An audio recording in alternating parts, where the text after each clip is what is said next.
Have you ever wanted a fancy status update page that includes uptime monitoring for your websites? Now you can. This tool in AppSumo is going to help you do it. We're going to check it out in this video. Hi, my name is Bjorn from WPLearningLab. Let's get started. Today we're checking out Pulsetic on AppSumo. This is going to monitor the uptime of websites. And how many websites? That depends on what tier you're on. On the first tier, you can monitor up to 50 websites. That's a lot. And then each tier you go up, you get more websites and more stats like teammates. I don't know why you need 50 teammates on here. I guess if you're monitoring 1,000 websites, but still, most of the time websites are going to be up and it's not going to be a big deal. I don't know why you need 50. Anyhow, that aside, you can monitor lots and lots of websites. And subscribers are people who can subscribe to your status of your websites. So if you have people who are really interested in your website being up, they can be notified if something happens.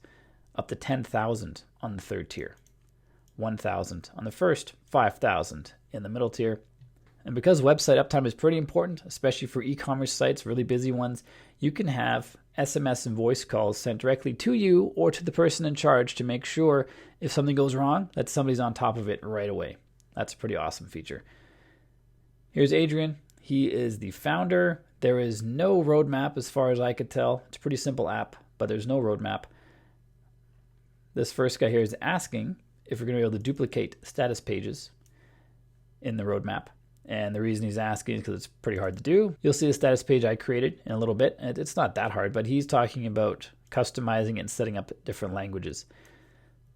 And that can be time consuming. And he says, yes, it's on the roadmap, but there's no ETA. So there is a roadmap somewhere because apparently this is on the roadmap. It's just not linked to over here.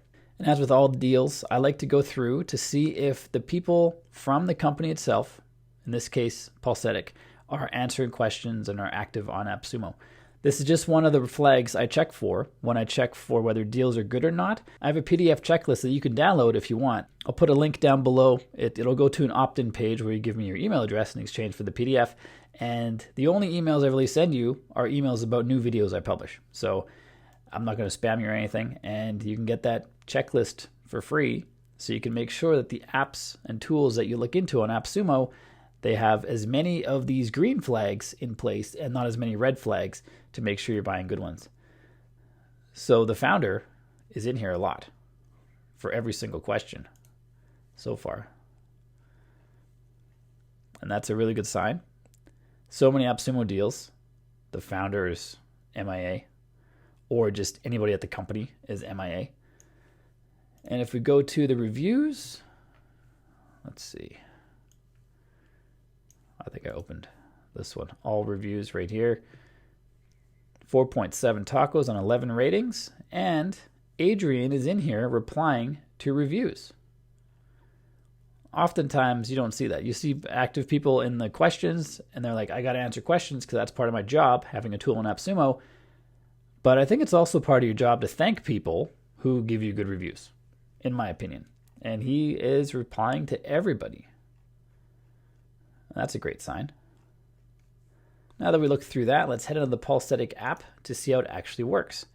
It's pretty simple, just measures uptime of websites. So you have your monitors here. You have one monitor per website. Once they're in here, you can press on this to refresh the list, to check the uptime status again. Under the status tab, we can see where the uptime was measured from. We have to upgrade to access different parts of the world, but we have 1, 2, 3, 4, 5 on the tier 1. Let's see if that was part of the tiers here. Yeah, so 5 regions for tier 1, 15 and 15 for tier 2 and 3. 5 region is good enough. I mean, if it's up in London, Tokyo, Paris, Sydney, Stockholm, what are the chances it's not going to be up in Los Angeles? It could happen. For big websites that use big CDNs, maybe, but it's unlikely. Certificate is for SLS, and the certificate details, healthy. Excellent. The 3 dots give us a bunch more information. If we go to the overview, we see, this will show historical data. I just added this today, so there's nothing historical going on. Average response time, 1.3 seconds. Seems a little slow. I don't know if this is time to first byte, but time to first byte I want to have like in the 0.2 millisecond range. 100% uptime, response time again, certificate, 1.3 months left. And that's going to give data down here for performance, SEO, PWA, accessibility, and best practices through Google Lighthouse. Not enough data on mine yet to have that populate. And we saw this table appear earlier. We didn't see this map. It's pretty fancy. This must be where it's hosted. And then these are the spots where uptime is checked. Failed checks, there should be none here. Alerts. This is where you set up those SMS and call alerts I told you about earlier, or you can set up email, Slack, Telegram, Twilio SMS, Twilio voice call, or SMS and voice calls directly through the app itself. You don't need Twilio, webhook, Signal 4, Discord, and Microsoft Teams. So there's lots of different ways you can be notified, and I believe you can have all of these channels activated. So if something goes wrong, you could potentially get all these things sent to you. Might be overkill, but depends on your needs. Advanced settings. This allows you, the advanced settings allow you to fine-tune how you want Pulsetic to work on each individual monitor, each individual website. Most of this is fine as default, but you can read through and have it not default. Have it advanced based on what your needs are. And you can delete the monitor by typing delete in here. That just takes off of Pulsetic, does not delete the website or anything, just takes the monitoring off of Pulsetic. And here, with tier 1, you can have 50 sites. Currently, we just have 2 in here. And you can add any website. Adding a monitor, all you do is you add the website. You can add google.com. And now it's going to start monitoring Google. I don't own Google, but this is going to check the uptime of Google. So if that's valuable to you, being able to add websites that aren't actually yours, Pulsetic can do it. Under view options, we have different filtering for different categories of monitors. If you have 1,000 in here, for example, for tier 3, these filters would be pretty useful. For just 3 sites, not that useful. The status pages allows you to create, is there a limit?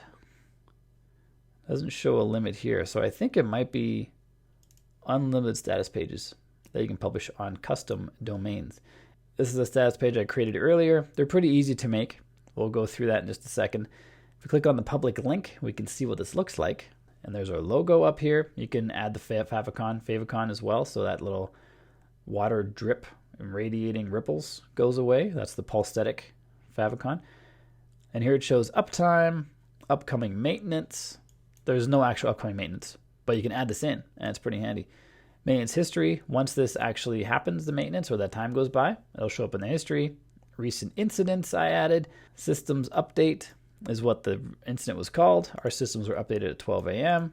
And this is a cool way to let everybody know what's going on your site. You see this kind of thing on big websites, not usually on little blogs, but it's still pretty useful.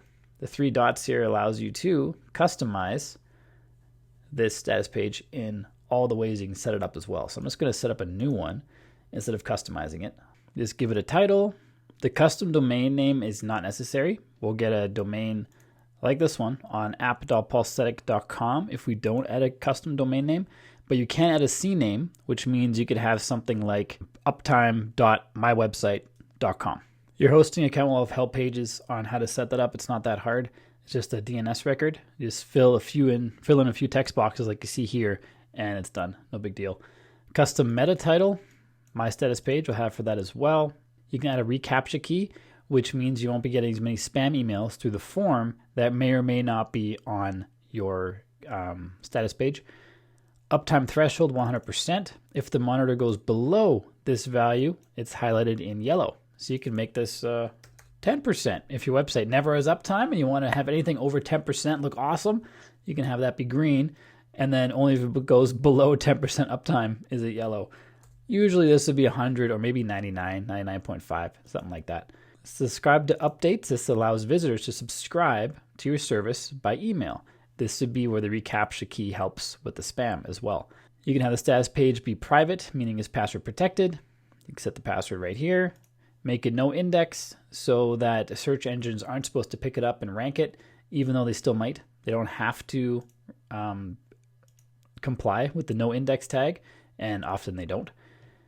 So check this or don't check it. I don't think it matters. Who cares if the status page is ranking in Google? Show uptime percentage as a whole number instead of decimals. You can check that or uncheck it depending on what you want. Show the status page as location tooltip.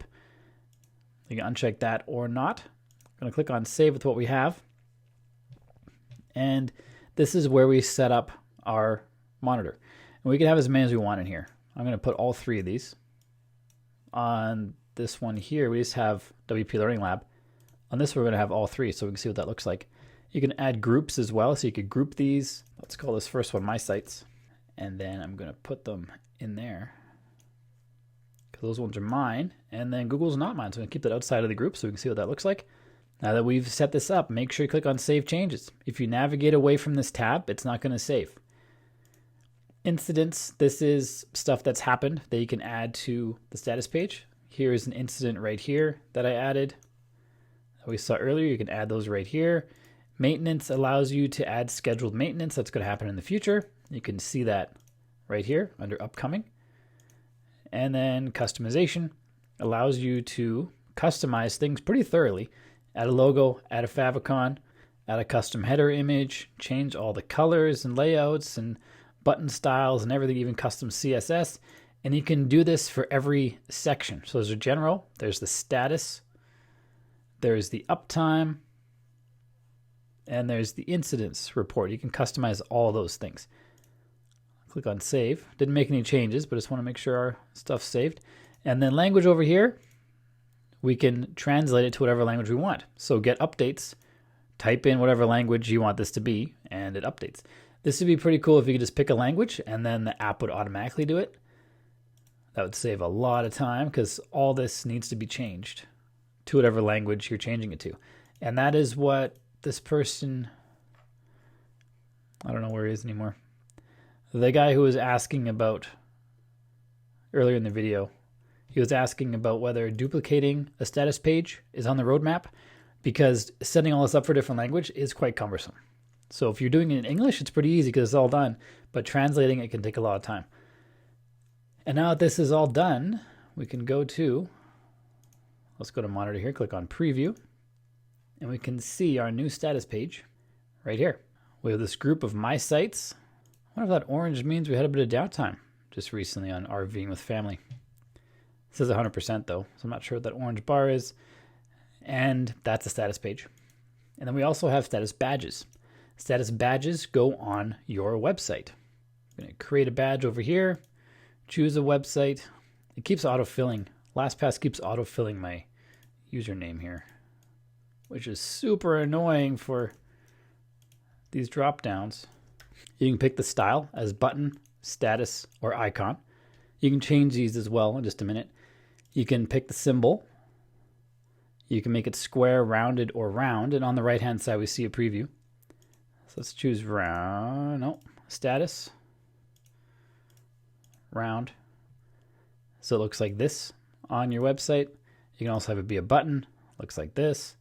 You can change the button styles. You can change all the colors, all the font, all the what have yous, custom CSS. You can add a URL. So if you had a status page like this one, we put the URL in there. Click on Save Badge.